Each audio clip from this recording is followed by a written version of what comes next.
From Studio 1A in Tampa, Florida, comes a talk show that really feels your pain and tells you like it is.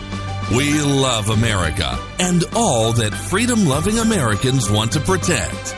Live from coast to coast and on your radio, it's For the People with Keith Allen. We'll help you survive this thing called life. We're for the people. Whatever your source of stress or strife, for the people is there. Well, hello, Mr. and Mrs. America. I am Keith Allen and proudly welcoming you into this Friday's edition of For the People for the September the 8th, 2017.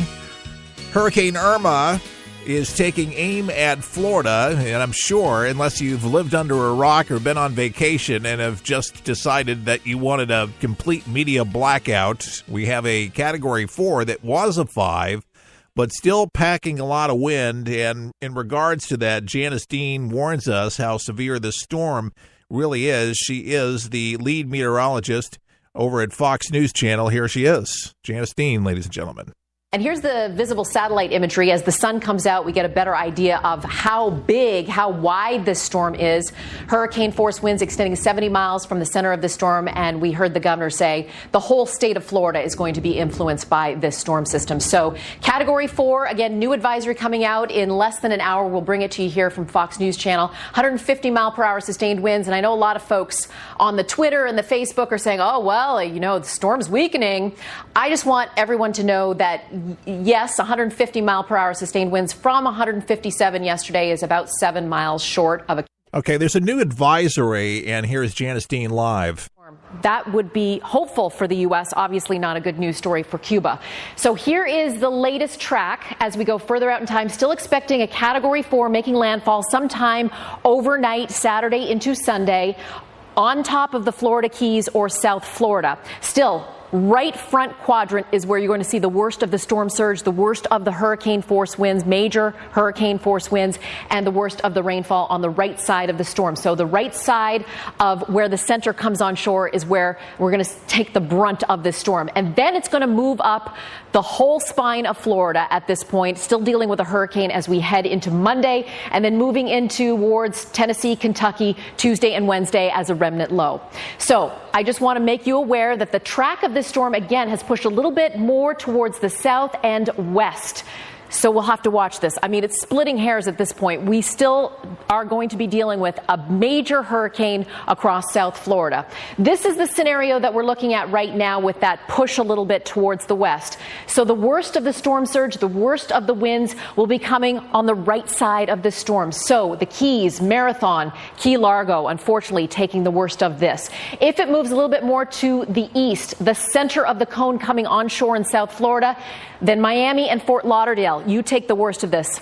5 to 10 foot storm surge on top of low-lying areas. That's the big concern. If it moves more to the east, and now this is looking like an unlikely scenario, the worst of it comes into West Palm Beach, Lake Okeechobee. So tropical storm force models are in pretty good agreement over the next 12 to 24 hours. And then we'll have to see if the cone marches a little bit more to the west. But again, splitting hairs at this point. It is still a South Florida story. It's still a Keys story. It is still the state of Florida. We are watching for a major hurricane to make landfall Saturday night into Sunday. Heather and John. Okay, well, back to Keith Allen here in Tampa, but Janice Dean with the latest track, and this thing has been skipping here, skipping there. Apparently, Cuba, with the mountains and stuff like that, kind of hopping it around a little bit, but it looks like it's going to cover most of the state, folks. And so we're preparing here in Tampa, Florida, preparing the Keys. There's been a mass evacuation there. Also in Miami Beach, a lot of people just heading out of the storm into higher ground, which is a great idea. I am making preparation here For the People at our studio. We're going to have to move things up off the ground. Our power supplies, our backup power, everything's going to have to be moved up because where we're located in Tampa is considered a flood zone. And if you know anything about Tampa, we're on West Kennedy Boulevard, practically a stone's throw away from Fox 13 and the Fox Tower. If you know where that's at, you might want to Google Earth it. We're at 3140 West Kennedy. Google Earth, you'll see the big Fox 13 weather tower. They have some weather equipment up there. They call it the Fox Tower. So anyway, so I got some work to do today. And from the superintendents, they say, they're killing the internet. They're shutting everything down. All the servers, all the computers in the building will be off Monday morning. And they're locking everything up.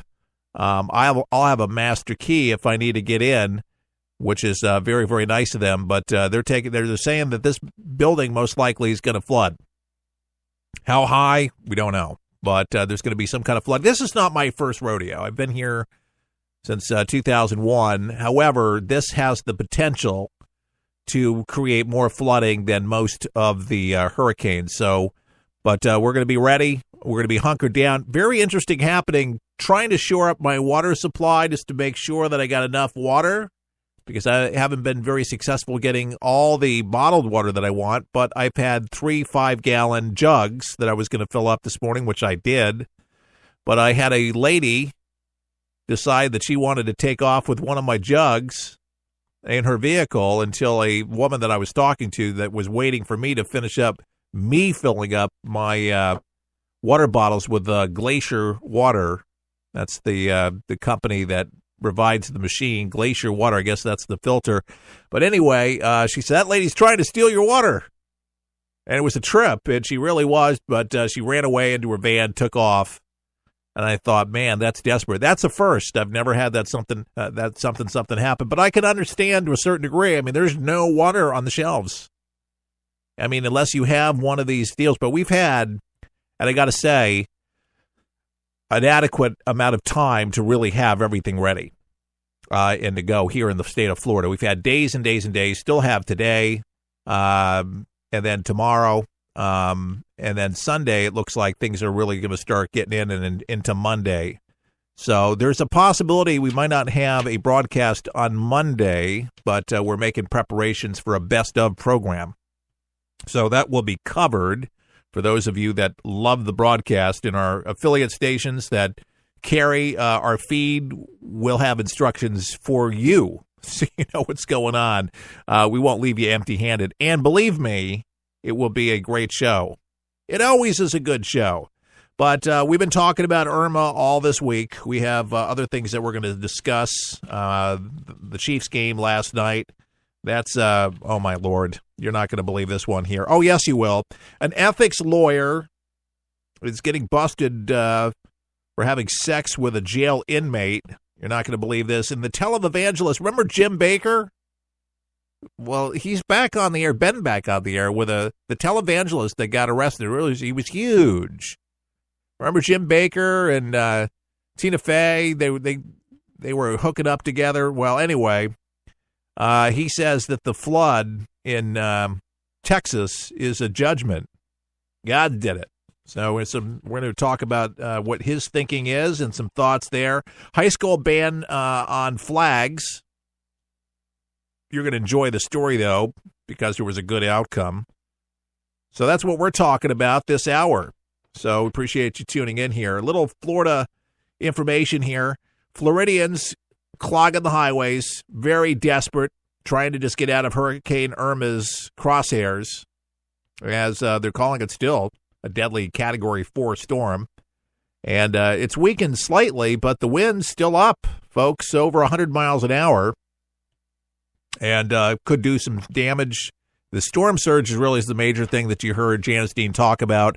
The mayor in Fort Lauderdale, very, very concerned about what's going there. Actually, Jack Slayer of Fort Lauderdale, here is he just a little bit earlier. The biggest concern I have is the storm surge. The biggest concern that our emergency operations experts have is all about the storm surge. This is a very different hurricane than what they just saw in Texas.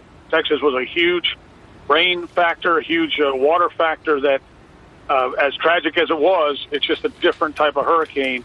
We think this will be one that'll bring a tremendous amount of water up from the ocean, out in front, being pushed by the wind. And if it happens to come ashore during our high tide, this starts our seasonal high tide season. So with the seasonal high tide combined with a storm surge, combined with an eastern wind, you guys have accurately described what could happen.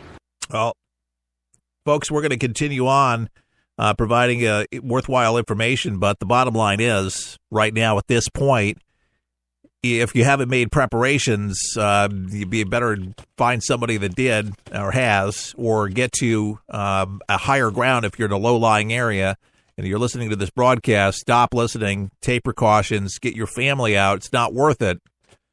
If you don't know if you're in a low-lying area, you can certainly call your county, and they'll be able to let you know where you are at within that county, what the recommendations are. But state municipalities should be able to let you know, and they should have some kind of plan for you as far as a shelter goes, an evacuation plan where you are.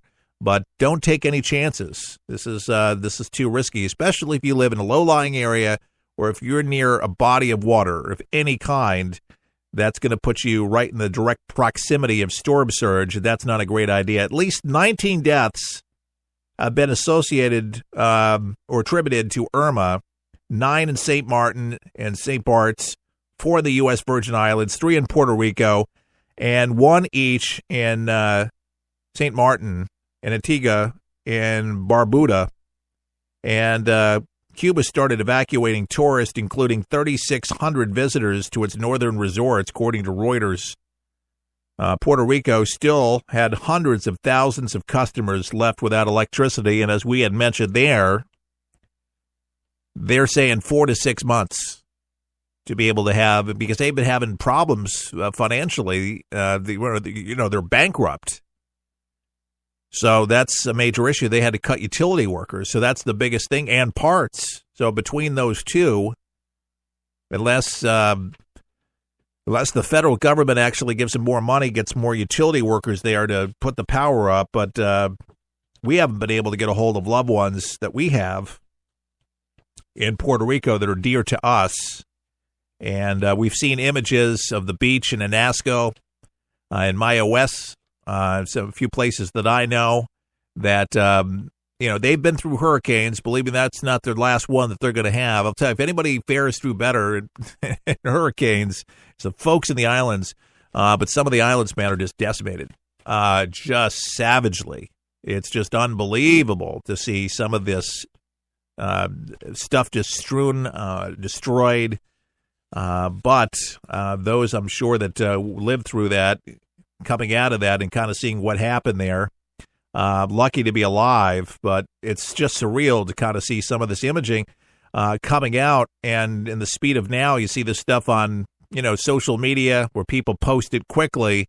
And it's disturbing to see these imaging going on here. And they say if a picture is worth 1,000 words, you look at these pictures and you say, oh, my God. And it freaks people out. People get upset. Their blood pressure goes up. And what I'm saying right now is take a deep breath and just relax. And I mean that for myself, too. But when you got loved ones and, you don't know exactly what this storm is. And really, I got to tell you, at this point, even the latest projections right now, and here it is on Friday, this thing could still jog further to the east, farther to the west, so it could be much more of a threat to the Okeechobee part, or it could go more westerly, which means it would be more damaging up to our part of the state, or more to the east coast, the Space Coast. They don't know. Mother Nature is going to do what she's going to do. I was talking to a friend earlier today about just that. You can prepare. And this friend was saying, how long have you lived in Florida? And friends are great. I mean, you got to love friends because they call you on everything. How long you been here? Since 2001. Basically saying, if you don't know what to do by now, I don't know what to tell you. I mean, come on. Forget about it. That's what my uncle was. Forget about it. That's exactly how he sounded. I mean, he was straight up Italian. He's a great guy. Anyway, got a point. And after you've done that, you have your food, you got your water, you're in a higher level area, you're in a safe place, you got your weather radio. There you go. You sit it out.